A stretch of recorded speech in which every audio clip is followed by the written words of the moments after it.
Have you ever had that feeling? You know, like when you're listening to native English speakers and it all just blends together. Oh, yeah, for sure. They're just going a mile a minute. This one big blob of sound. Yeah, one big blob of sound. And you're like, wait, what are the words? What are they even saying? Yeah.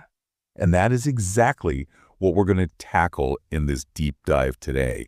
Understanding fast-spoken English. Yes, it's so common. Right. And, you know, it's funny. I think a lot of people, they study years of grammar, vocabulary, all this stuff. Yeah. And then they get into like a real conversation.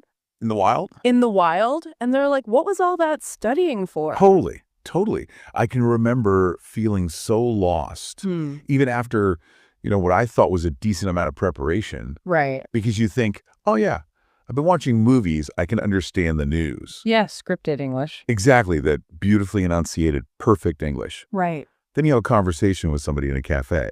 You're like, wait, That's totally who could just happen?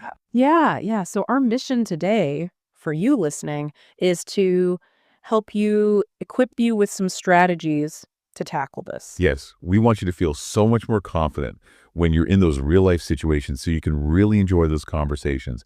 And to get there, we've taken a look at a lot of personal insights and experiences from people who have actually gone through this process, successfully learned to understand fast English. And we want to share that with you so you can benefit from it.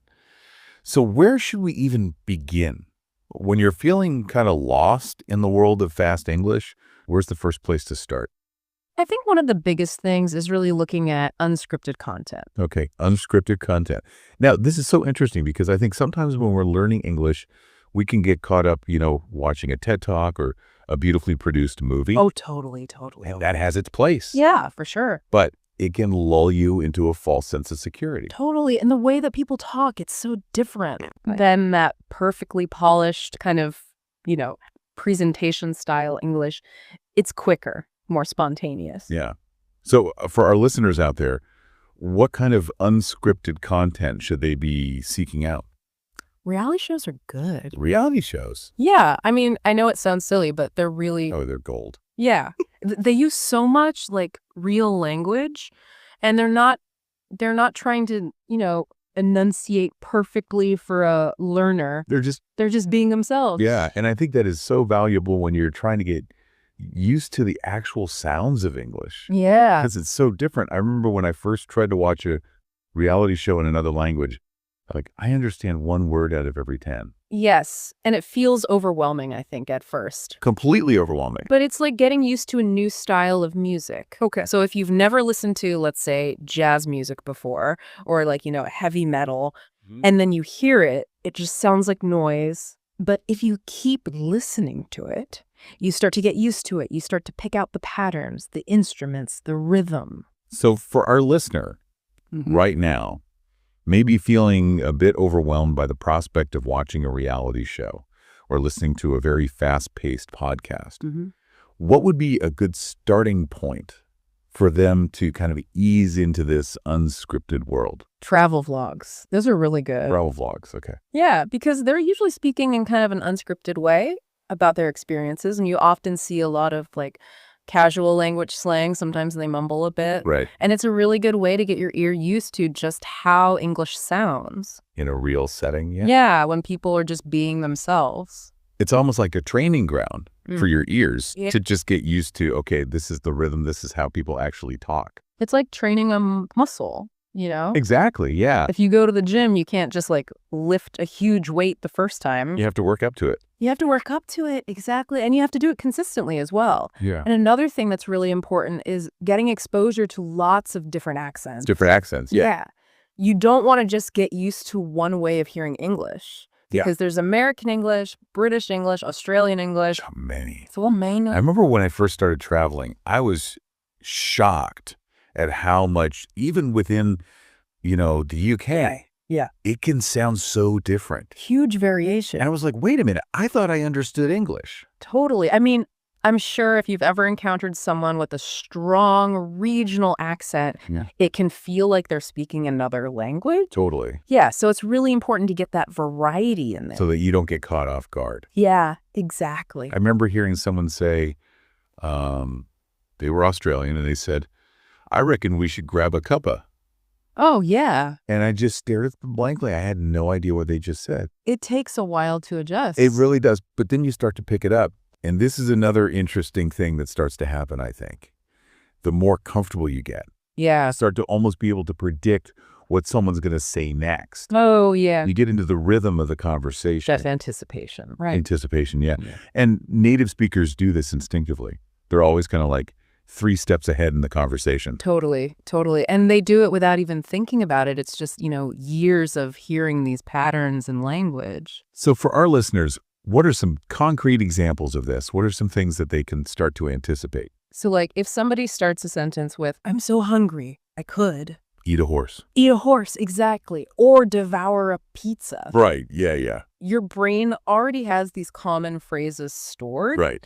And so you're kind of automatically filling in the blank. So what's a good practical exercise that our listeners can do to start kind of training themselves in this anticipation skill? So one thing you can try, it's really simple. You're watching a TV show in English or a YouTube video or something.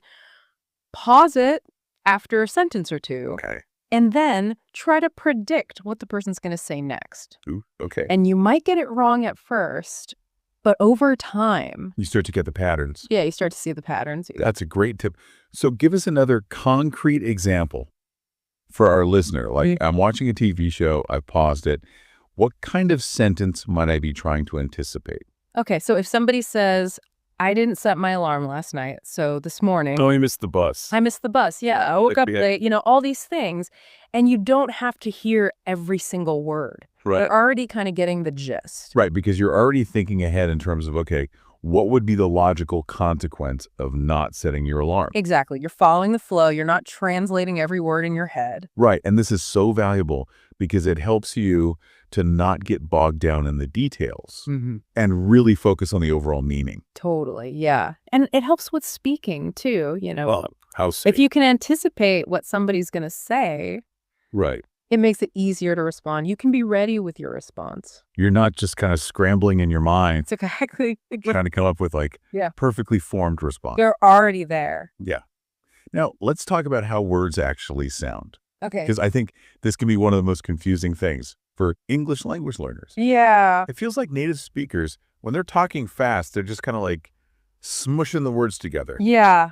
Yeah. It all blends. And that's linking. Linking, okay. So instead of saying each word separately, With a clear break. yeah, nice clear break, native speakers they lint it all together. Give us an example. So like, do you see it? Often becomes, do you see it? Yeah, it's like the sounds just disappear sometimes. Yeah, they just melt together. Yeah, or they kind of merge into the next sound. Yeah, And then you're like, wait, where did that word end and where did the next words begin? exactly. And it happens with so many phrases, like I actually becomes I actually. Right.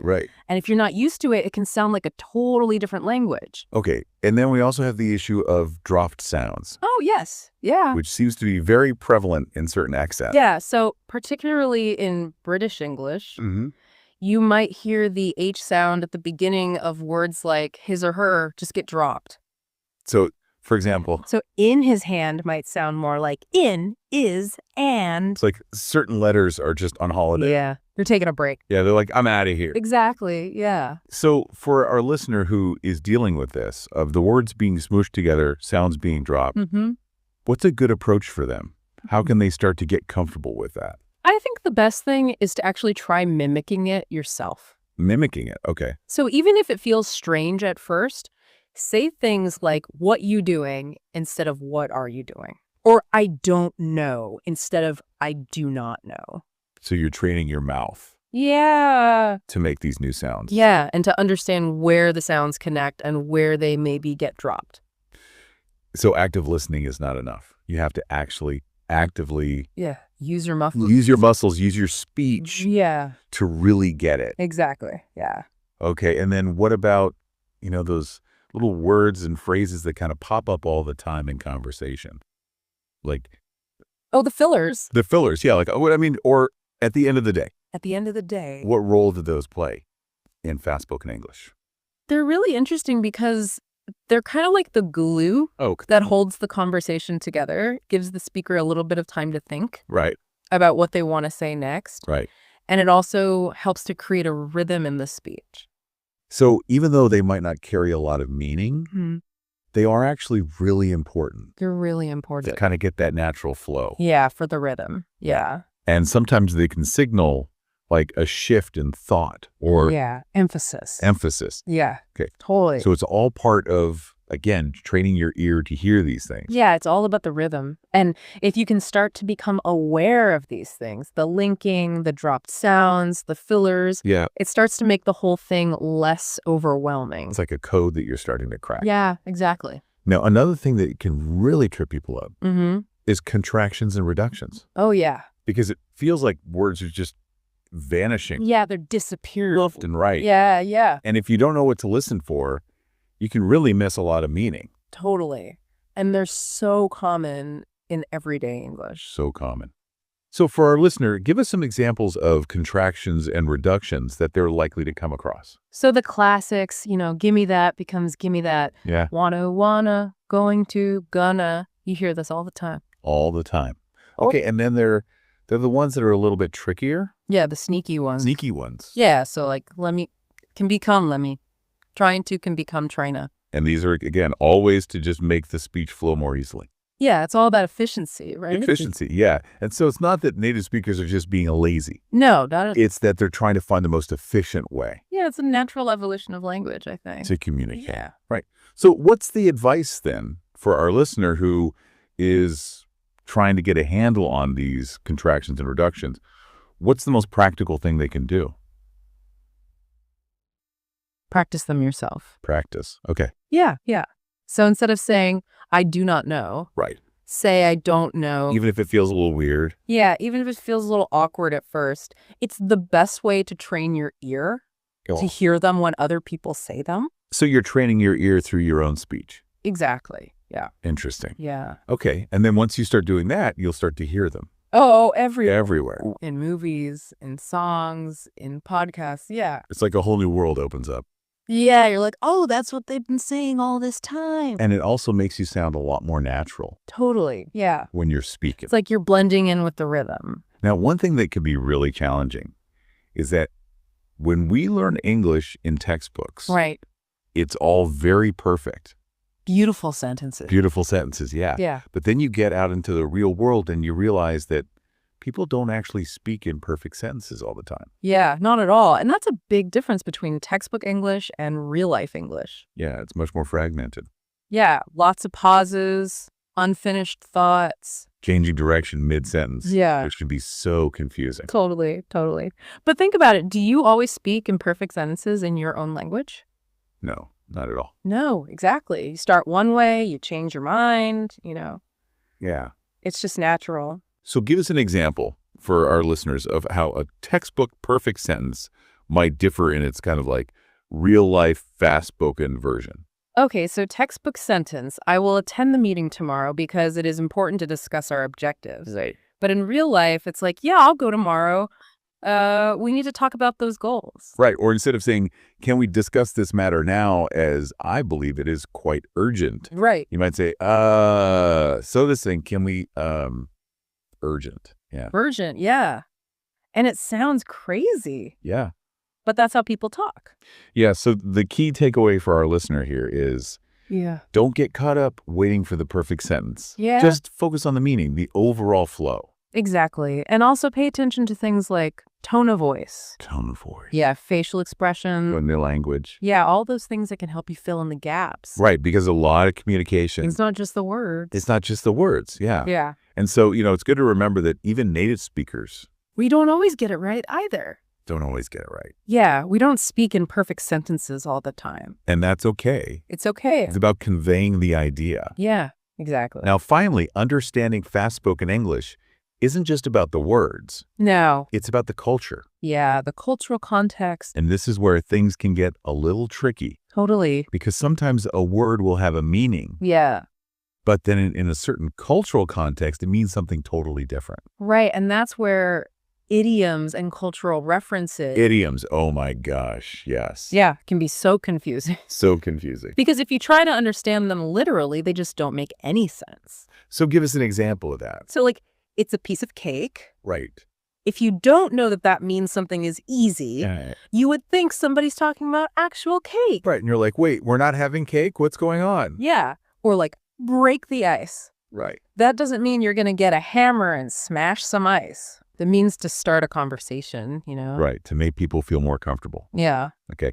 And then humor is another big one. Oh, huge. Because so much of humor is based on cultural understanding. Yeah. So native speakers will often make jokes that refer to popular movies or TV shows? TV shows. Yeah. Sports? Yeah. All sorts of cultural things. Or even like childhood games. Yeah. Yeah. That are specific to their culture. Yeah. And if you don't know that reference, you're just going to be like, I don't get it.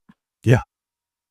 You're on the outside. So for our listener who's trying to get a better understanding of these cultural nuances, what's the advice? How can they start to build up this knowledge? Immerse yourself, you know? Immerse. Yeah. Watch TV shows, movies. Read books. Read books. Listen to music. Yeah. Follow people on social media. Oh, social media. That's a great one. Yeah. Because that's so current. Yeah. You get the, like, you know, the memes, the slang. Like the latest trend. The latest everything. Yeah. Exactly. And don't be afraid to ask questions. Ooh, asking questions is so key. It's so important. Because if somebody uses a phrase, you're like, I have no idea what that means. Yeah. Just ask. Just say, hey, what does that mean? Most people are happy to explain. Oh, yeah. In fact, we've even put together Yes. a little something to help with this. We have a free PDF guide.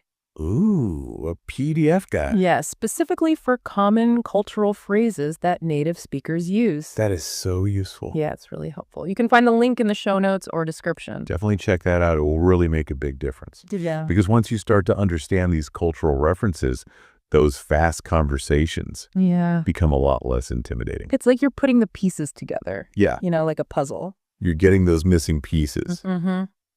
Okay, well, this has been a truly fascinating Yeah, guys. deep dive into the world of understanding fast-spoken English. So many good strategies. We've covered so much ground today. We have. We had talked about unscripted content, anticipation, linking, dropped sound. Fractions reduction. Yeah, incomplete sentences, cultural understanding. So much. So much. And just to recap, some of those key ideas, we talk about how words blend together. yeah. You're going to have to tackle it. Don't get discouraged. Yeah. You know, really have that reality check of like, okay, polished English is different from natural English. Unscripted content is your training ground. It really is. Anticipation, Yeah. you know, all those subtle nuances of the language. Yeah.